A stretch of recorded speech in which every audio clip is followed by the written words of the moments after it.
Hello, everybody. I think we are live. Again, LinkedIn is kind of weird in that you start streaming and then you still got to click start streaming on LinkedIn, but then usually the stream's already started by the time I watch the recording, so it's kind of hard to tell. Anyways, how the heck are you? My name is Josh. We're here for the Visto Show. We got a big episode today.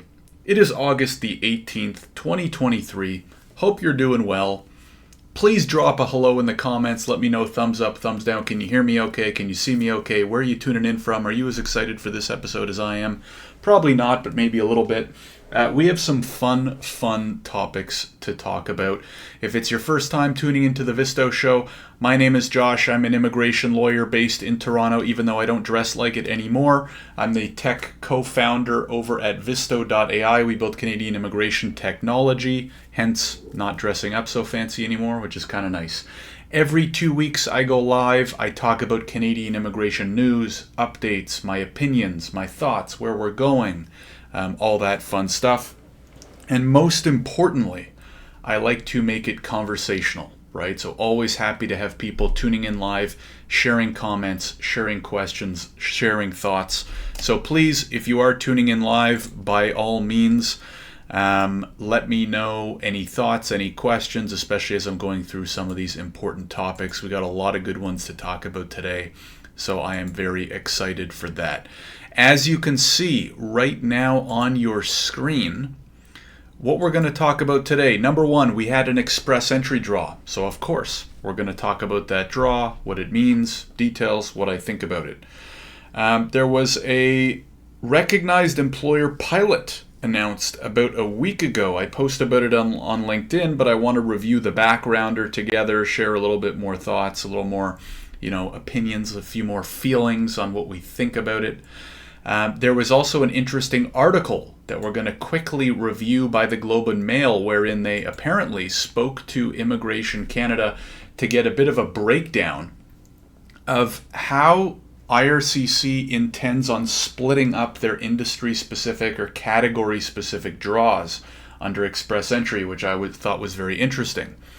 Now, of course, this goes to my ongoing gripe, which is that why can't IRCC just share some of this information with us publicly on their own website? Like, why do we have to hear all this news from other websites and other news, places? But I digress. I have some interesting stats from the recent Canadian H-1B open work permit application. So one of our followers, good supporters, Sindhu, sent me some very interesting stats about a poll that she ran related to are H-1B open work permit applicants actually going to come to Canada or not. So anyways, we'll review that information. I'll go over some quick updates with regards to Visto, Q&A of course as well, right? So this is an open conversation by all means. If you guys, as I mentioned, if you do have thoughts, comments, suggestions, as we are kind of going through this process, or this show, I should say, then please feel free to throw them. Please feel free to throw them in the comments section, and we can make it a two-way conversation. With that being said, let's jump in to the first item.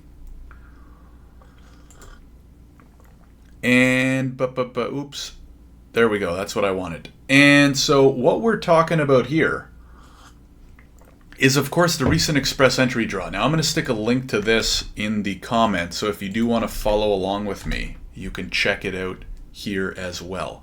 But this is the most recent express entry draw, right? Now, you can see maybe the most interesting part of the draw this week is the fact that there was only one of them, right? So I'm curious to hear your thoughts. Were you surprised by this? What were you expecting this week? If we look back on the last couple draws, like 2 weeks ago, we had 3 draws, right? All program, French, and trades. Before that, we had 2 draws, all program and French. Before that, we had 4 draws, all program, STEM, healthcare, French. This week was a little bit surprising to me because IRCC just did one all program draw, inviting 4,300 people to apply with a minimum score requirement of 496. that was kind of surprising because, I mean, number one, we don't really know what to expect, right? It's a bit of a smorgasbord these days.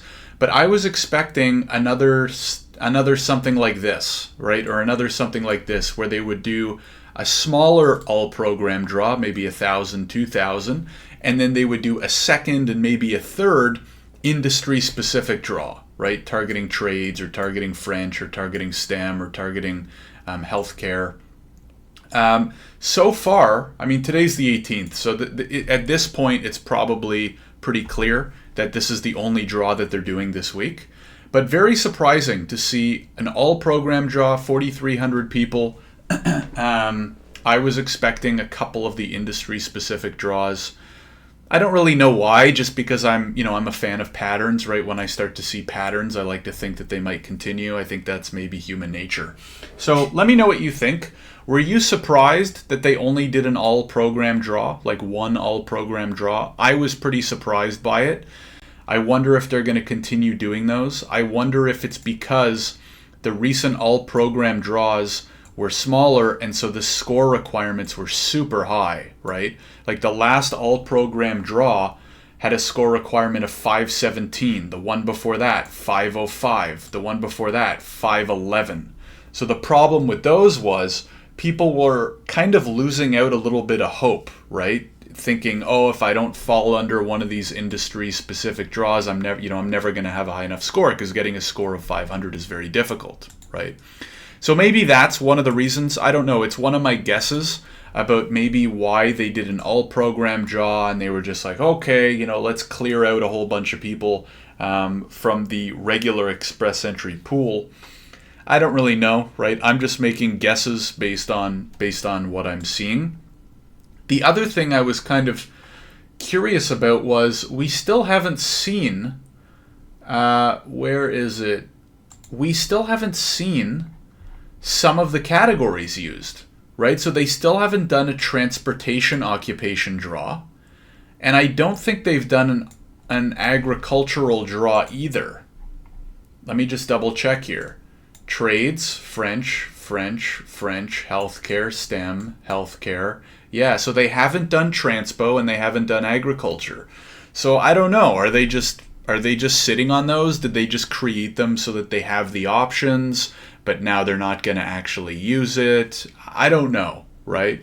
So what's going to happen in the future? Who the heck knows? Why did they just do an all-program draw this week? Who the heck knows? I'm not really sure, right? I'm sure they have their own reasons. I wish they shared their reasons a little bit more with us, which we're going to get into in a couple minutes here. The main reason is because as an immigration professional, and I know a few immigration professionals watch the Visto show, so maybe they can relate, it's very difficult to give good advice to your clients without having information, right?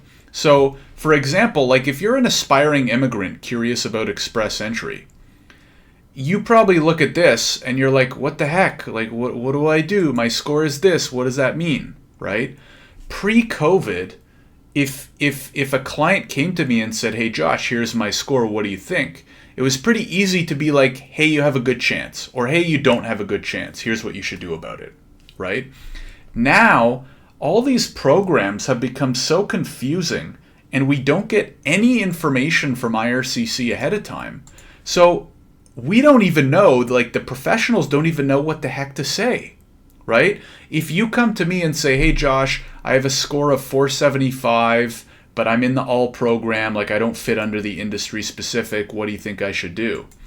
Part of me is like, well, I think you might want to look for some other options, because these all program draws are really requiring high scores now. But what if they do 3 all program draws in a row, right? They could. They might not. They could, right? So it's become harder than ever for people, aspiring immigrants, to navigate. It's becoming harder than ever for immigration professionals to navigate. So if IRCC could just be a little bit better at like communicating what their plans are into the future, you don't have to spell it out for us, right? You don't have to say, hey, on these days we're going to invite these many people, here's what the score is going to be, right? But just some indication of like, okay, probably like we'll probably do half all program draws, half industry specific draws, or I don't know, right? Anything that we can work off of to help people navigate the system a little bit better would be great. Sindhu says, yes, this has been bugging me. Yeah, I mean, it's we just don't have enough info, right? That's the hard thing. Like, the hard thing about trying to navigate all of this is we only have so little information, so there's only so much we can really think or do about it. So that's all I ask for if anyone out there is listening, right? Can we just have some more information to make better, educated decisions off of them? And that's what I'll say for the first topic, the express entry draw. I will, of course, take a sip of water as my classic segue into the second topic, which is the new recognized employer pilot. This is really good news, in my opinion. And we're going to get into it here because I think it was about a week ago. I'm going to share my screen again, and of course, I'm going to copy and paste this link into the chat if you're watching on LinkedIn. If you're watching after the fact on YouTube, well, you're missing out, and you should watch live on LinkedIn. Check the link in the description to make sure that you're following me so you know when the next episode happens. But anyways, if you want to follow along on this backgrounder, is there a date? They don't have a date. I really don't understand why they don't have the date at the top. But anyways, this was posted, I want to say about a week and a half ago. And this is from the ESDC, right? Employment and Social Development Canada. That's the organization that manages LMIAs, the Temporary Foreign Worker Program, all that kind of stuff. Now, for those who don't know, as part of most work permit applications, a company might have to apply for a labor market impact assessment, right, an LMIA, before the worker can submit a work permit application. Now, the problem is the LMIA process can kind of be a bit of a pain, and the processing time, depending on the stream that you're applying for, can be kind of slow. Now, why is this important? It's important because, as many of us know, Canada has labor shortages in certain industries. One way that Canadian employers could help solve those problems is by hiring and sponsoring foreign workers through an LMIA. The problem is that when the LMIA process is a pain in the ass and takes a long time, then Canadian employers are less willing to go through it, right? So I think this is really good news because instead of creating all these new programs and exemptions and complicating stuff, just make the LMIA process easier, and if you watch previous episodes of the Visto show, you will see me rant and rave and preach about how if they just made the LMIA process easy, all of these programs, all the other ones could probably go away. But anyways, so either IRCC or ESDC is watching the Visto show, in which case awesome, or they're just, thinking along the same lines as me, which is great, which is, hey, let's make LMIs easier to get, then more companies will be willing to use the program, and then they can just hire the people that we need and we don't have to guess, right? So this is awesome. The recognized employer pilot will help to reduce administrative burden and simplify the hiring process for repeat TFW program employers who demonstrate a history of complying with program requirements. So what this is saying is companies that submit LMIAs and they do them properly and they comply with our program, we're going to make it easier for them to apply for subsequent LMIAs, which I think is a great, great idea. Employers must have a minimum of 3 positive LMIAs for the same occupation over the past 5 years from a designated list of in-shortage occupations. I don't know if they stipulate exactly which occupations. Oh, maybe they do. Okay, so it does look like they actually stipulate the knock codes, which is kind of cool. So that's a good sign. So basically what they're saying is, hey, if you've had at least 3 or more LMIs approved in the last 5 years for a knock code that's in demand, employers will become recognized, gain access to LMIA validity periods of up to 36 months, and if required, simplified LMIA applications. This is great. REP, so this is what the program will be called, will be rolled out in 2 stages. Stage 1 begins September 2023. That's next month, when employers in the primary agriculture stream will be able to apply in time. That's cool. So starting in September, the agricultural stream They'll roll this out for agricultural employers. Stage 2 begins in January 2024 and opens intake to all other industry sectors. Applications for both streams will be accepted until September 2024. Okay, so it's basically a year from this September, but only agriculture can use it until January. So every industry except for agriculture will have it for about 9 months. Proactively invited to apply using a dual-purpose LMI application. Employers can request be used to apply for recognized status. Okay, bloobity. There are 2 ways to apply: through the portal or if you're Okay, so eligible. Okay, so here's what I wanted to lastly cover. Eligible employers can expect a simplified application process for future LMI applications. So I'm hoping this is maybe shorter questionnaire, right? Not as many questions to answer over and over again. Maybe fewer steps. I don't know. I'm sure they'll provide more information closer to. Fewer points of contact between participating employers and ESDC during the pilot due to simplified forms that enable employers to hire temporary foreign workers, blah, blah, blah, blah, blah, blah. Okay, so basically easier process and less communication back and forth with the ESDC, which is great because sometimes just the communication back and forth can be a huge drag, and so reducing that is good. Okay. So this is great. I don't know if any of you have thoughts on this, have more information. Feel free to let me know in the comments. I think this is a great step in the right direction. I hope they roll it out pretty well. I hope it goes well for employers that that use it. Employers will benefit from this. Employees that are on the fence about hiring might benefit from this. I think it's great news. Kudos to the ESDC. Okay.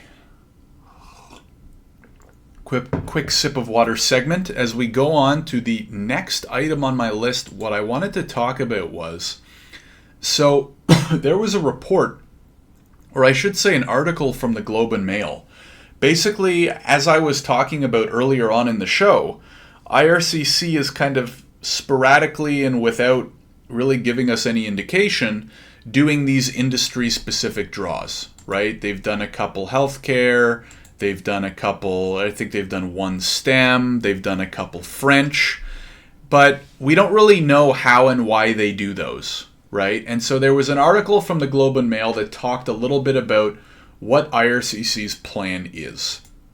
So I want to go over it a little bit here.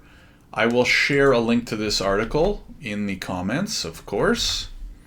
Posting it now. And basically, I'm kind of moving down. You can see I'm about maybe 35-40% of the way down through the article. And we can see here the federal government will put considerably more emphasis on the recruitment of STEM workers according to targets that IRCC shared with the Globe and Mail. I don't understand why they just share these targets with a major news source and they can't just share it with everybody so that we can make better decisions for ourselves and for our clients. But again, I digress. Between 28 and 31% of PR applications that are issued through Express Entry this year will go to people with recent experience in certain STEM jobs, such as data scientists and software developers. So apparently, right, again, I'm still trying to grasp at straws here, but about a third, a little bit less than a third of PR applications will go out to people in STEM. Now, does this mean that they're going to do that many more STEM draws, or does that mean that all program draws, tend to skew towards STEM? I don't know. This easily exceeds the target ranges for candidates with French language proficiency, 11 to 15%, or those with experience in specific occupations within healthcare, 9 to 12%, trades, 3 to 4%, transportation and agriculture, 1% or 2% each. So what they're saying here, if I can kind of summarize, one second, so I can kind of have like an easy, an easier view at this here, is STEM 28 to 31%. And then hold on, I gotta move this over here. French, 11 to 15%. Healthcare is 9 to 12%. Forgot the percent here. And then trades, 3 to 4%. I would have thought that would be a little bit higher. And then transpo / agriculture is 1% each. So this is kind of the breakdown that they're telling us. A little bit further on in the article, because I obviously read it ahead of time, I think they say that this also captures all program draws, right? So this is not just, hey, as we do industry-specific draws, this is how we're going to break them down. This is like, hey, over the next year, 28 to 31% of candidates invited are going to be STEM, and that will be made up of STEM draws as well as, X amount of people from our all program draws fall under STEM, right? So this seems to be kind of the rough numbers that they're targeting. I'd be interested to know how well these kind of like match up with the job market, right? Like, do we need about 10 times more STEM workers than trades? I don't know, right? This is just a question I'm asking. If anybody has answers, please, by all means, let me know, right? Do we need 3 times more healthcare people than we do in trades? Do we need 3 times more STEM people than we do in healthcare? I don't know, right? These are just questions I'm asking. It's interesting data to get. It would be great if IRCC could come out with more information more often and be like, hey, this is what we're thinking of in terms of the next year, instead of, hey, why don't we go whisper in the Globe and Mail's ear, and then the Globe and Mail can report on information coming directly from IRCC, right? So that kind of irks me a little bit.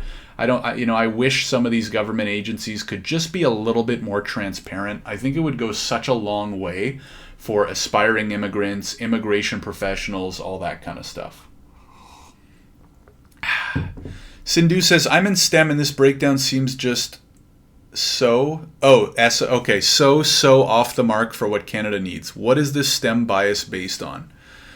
That's a good question, Sindhu, and kind of what I was alluding to as well, right? Is like, does it need to be so STEM heavy? I don't know. It seems like we're really short on healthcare, and it seems like we're really short on trades. I'm not as sure. I know we're short on transpo, and I'm pretty sure we're short on agriculture. But is this really the breakdown, right? Does this breakdown align with how badly we need each, right? My guess would not have been this, right? My guess would have been a little bit more heavy in healthcare, a little bit more heavy in trades, from what I understand, right, in terms of where Canada is short. But I don't know, right? And we're going to talk about H-1B in just a minute, Sindhu, to kind of go along those lines.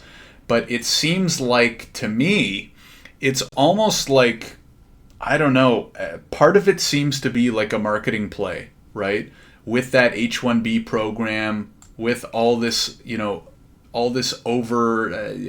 hyper focus on STEM.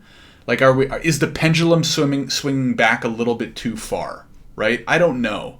The answer is probably maybe or potentially, but I don't have enough data off the top of my head on like shortages of Canadian industries by percentage. What if I just Google it?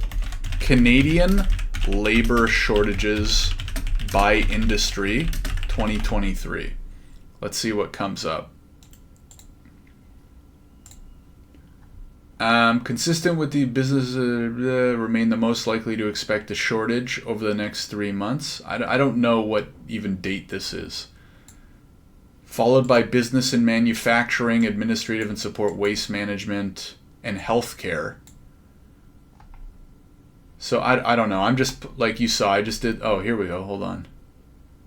Businesses that expect rising inflation. Businesses that plan to increase wages offered. So this could almost be used as like a proxy. But you can see there's like a lot of trades, construction, manufacturing and stuff. Whereas like tech is a little bit lower down. Yeah. So I don't know. I might spend some time. I might spend some time doing a little bit of research before the next Visto show, so I can be a little bit more educated on like exactly where our shortages lie. Reasons for the labor shortage. I just want to see like a breakdown, you know what I mean? Like which industries have the greatest shortages. But anyways, yeah, I'm not going to waste time on this for the show. I'll try to do some digging before the next one. If anybody has good resources or ideas, please feel free to send a message. So anyway, with that being said, let's move on to the next topic, which is semi-related, which is the H-1B open work permit statistics. Now I'm going to do this after I take a quick sip of water. Okay. Oh, geez, it's been 26 minutes. We gotta move along here, folks. So, good friend of the show, as we've seen so far, Sindhu has made a few comments already. Sindhu knows that I've been pretty passionately discussing the Canadian H-1B open work permit program, right? Which, for those who don't know, Canada created a program inviting up to 10,000 H-1B holders in the U.S. to apply for an open work permit in Canada. Now, what I've been preaching for weeks is that I think it was a pretty big waste of a program.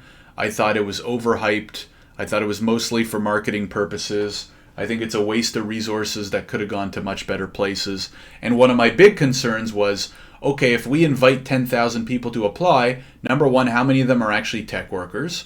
Number two, how many of them are going to get approved? Number three, how many of them are actually going to even come to Canada, right? Because if they never come to Canada, then it was a total waste, right, of them going through the process. I mean, I guess we get the government filing fees, but those are, minuscule, right?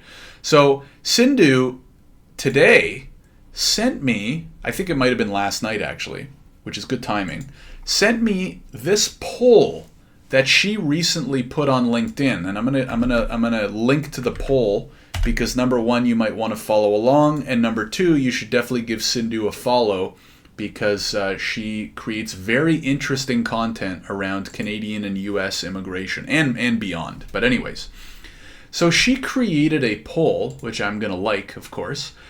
Many of you took advantage of Canada's H-1B program. If you applied, what motivated you? So let's look at these results. If you applied for an H-1B open work permit in Canada recently, what was your primary goal? Now keep in mind, this got 36 votes. So it's not like the majority, obviously, but it's not an insignificant amount of people, right? 14% said leaving the U.S. permanently. 19% says moving to Canada temporarily.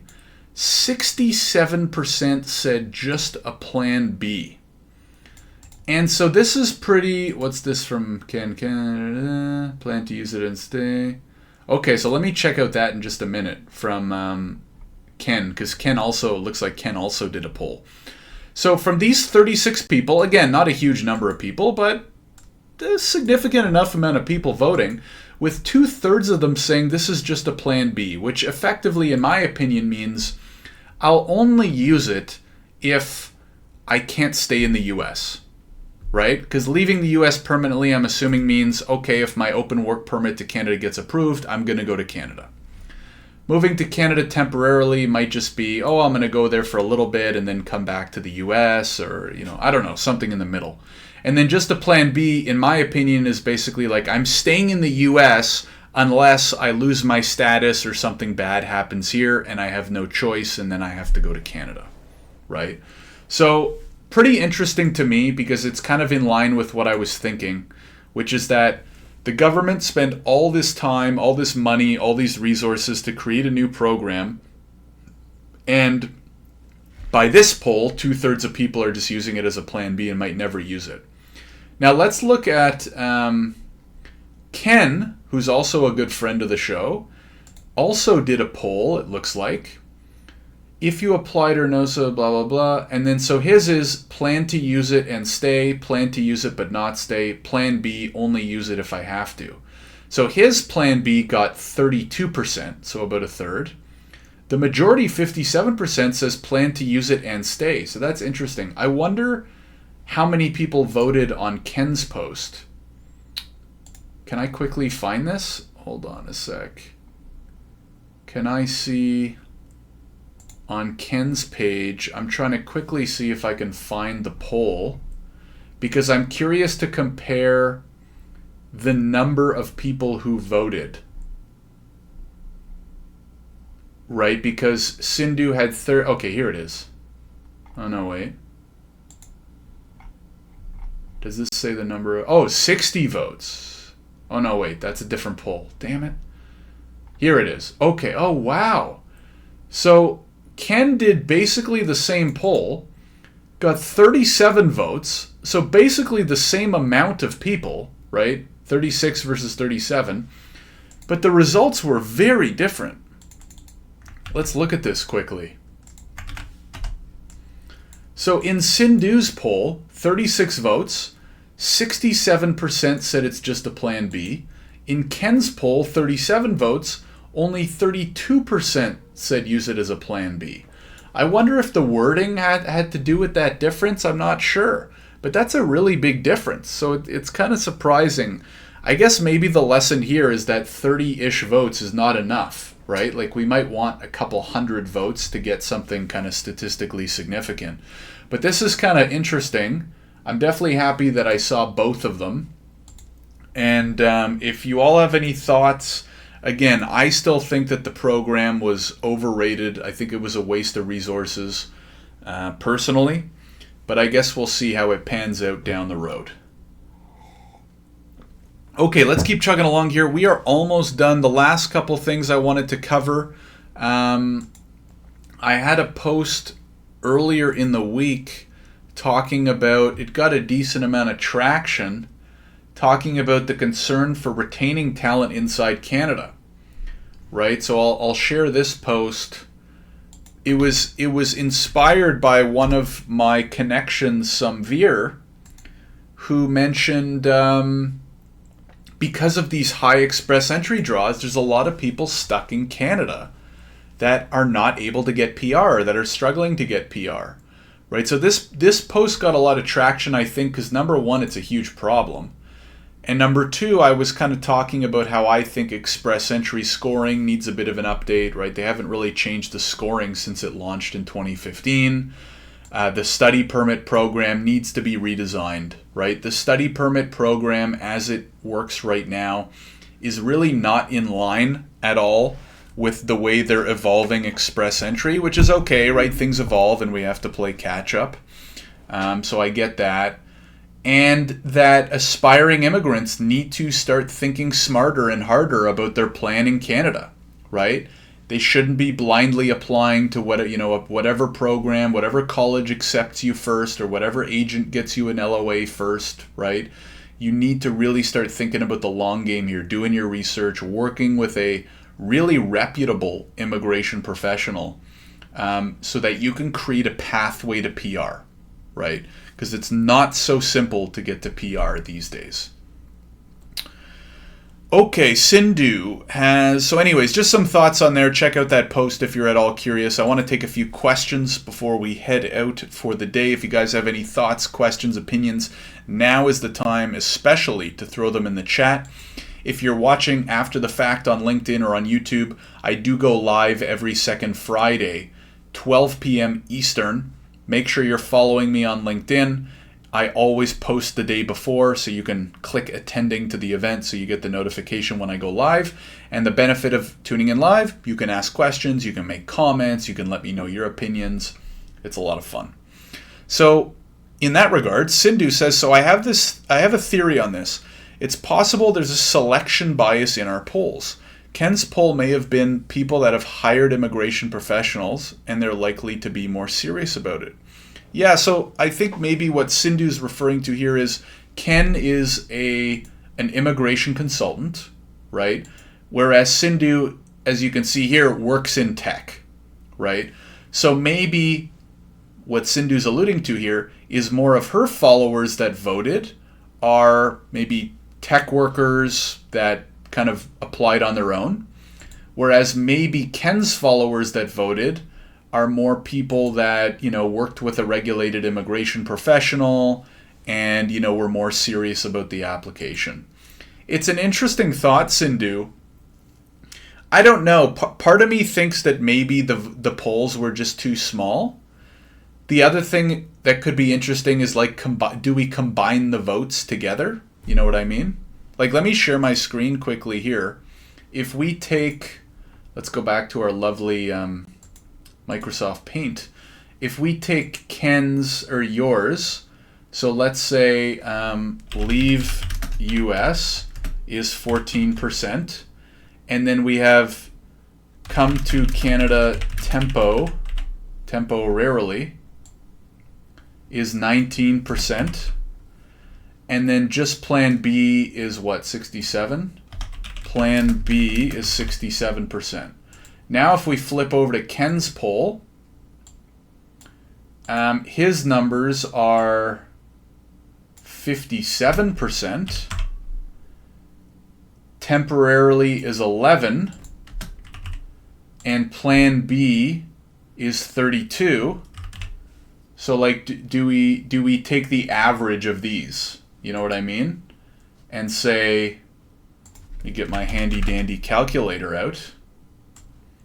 Do we say 14 plus 57 divided by 2 is actually 35%? And then what's the middle of 19 and 11 is 15%. And the middle of 67 and 32, those numbers are far too big for my brain. And that's about 50%. So if we take the average of both of your polls, right, because now we have more data, 35-ish% plan on leaving the US, 15% come to Canada temporarily, and 50% as a Plan B. So they don't really plan on coming to Canada unless they have to. I mean, that's still a pretty telling story, right? I also wonder, my only other thoughts on that, Sindhu, are number one, the wording's a little bit different. Plan to use it and stay, moving to Canada temporarily. So I don't know, maybe that had an effect.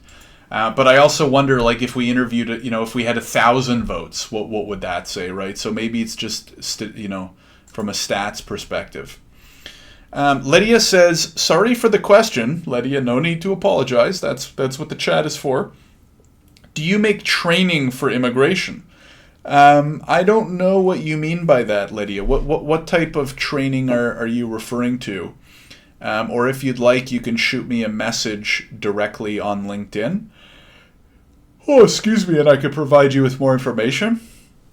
I'll take a quick pause before I kind of wrap up, unless there's any other questions. If there's any other questions or comments, now is the time to toss them in the chat.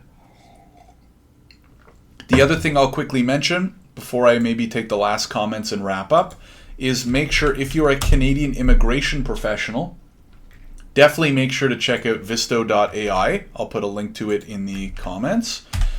This is our immigration platform. It helps Canadian immigration professionals prep and file immigration applications faster than ever. So basically a platform you can use to track applications. Hey, look at this guy. Auto-generating custom document checklists, merging and compressing PDFs, filling out the government forms with one click, managing all your clients in one place. We generate documents with AI, all that kind of stuff. So if you are an immigration professional and you're interested, look at how cleaned up and well dressed this guy is. Check out the website, learn more. You can book in with me right there if you're interested. I'll also mention that there is 2 email lists that you probably want to join. Number 1 is the Visto email list. So every 2 weeks I send out an email kind of summarizing the key updates, kind of like what I do on this show, but it's kind of like a quick hit by email. Quick news updates, cool resources I've found, stuff like that. I send it every 2 weeks. More Canadian immigration focused. Definitely check that out. If you want to follow more of kind of like my personal and business journey, I also send a weekly email sharing my journey more as like an entrepreneur, right? So sharing, hey, what it's like building Visto, right, as an immigration tech founder, building businesses, going through the ups and downs of entrepreneurship, all that kind of stuff. So I've linked to all those in the comments on LinkedIn. If you're on YouTube, I will link to them in the description. I don't see any more questions, so I think I'm going to wrap up for today. Thank you very much, everybody, for tuning in. Make sure to like, follow, subscribe, all that kind of stuff. I go live to do this show every 2 weeks. So if you like the way I share the news, share opinions, bounce ideas back and forth, and, it really helps if you support by liking or, sending a link to a friend who you think might enjoy the show as well. So that's it for me. Thank you again, everybody, for tuning in. Enjoy the rest of your Friday or whatever the heck day it is if you're watching the recording. And I will see you in the next episode. Take care, everybody, and thanks again for tuning in.